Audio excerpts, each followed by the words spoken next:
Good evening, everyone. As the majority of our plants that my daughter and I started here indoors in Canada have now been taken outdoors, we do still have a few that are indoors here that are going to remain indoors. And I want to give a special thanks to a bunch of schools as we finished all our programs, our 8-week programs with York Montessori as well as Meadow Creek Montessori here in Simcoe. And I want to go through and give a special thanks especially to our Casa Bay class. Thank you so much as they provided us a beautiful gift, which we'll take a gander at here shortly as well as with our plants. So again, thank you so much, our Bay Casa Meadow Creek Montessori class. You guys are amazing.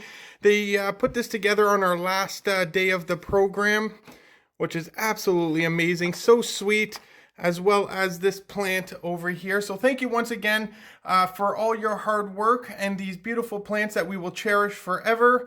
Thank you once again and all your hard work. I look forward to next year and hearing all your stories about your beautiful plants that you have worked hard on. As we take a gander at a few of our plants, we have our pineapple plant that my daughter and I started by a full pineapple that we juiced, put it in some water. And once this is going on roughly 2 months, we have some full roots, which again, we're changing the water weekly. Once these get a little bit bigger, as you can see, some of the smaller roots that are still trying to form, we will get that into some soil. Over to our towering tomato plant that is growing super tall. I don't even have a stake tall enough for this, where we have a bunch of tomatoes on the plant that my daughter calls, again, her midnight snack. She has a few of these every night before bed. We've been harvesting off this plant indoors for roughly about 2 months. Again, it's 100% organic. We don't use any chemicals, growth enhancers, or any pesticides. Another plant that's remaining indoors are our awapui plants, also known as your red pine ginger shampoo plants. These are native to Hawaii and do great indoors because they prefer shade. Right beside it, we have some mint. And to a few of our seedlings that we have growing for our outdoor season that just need to get quite a bit bigger. These are kuka melons, as the other ones we started just did not take properly. These are very hard to start out in seedlings. They like to be nice and warm and damp. Part of the reason why we have the dome on. So we're hoping that we're going to get these in the next week or so and be able to get them out into our garden.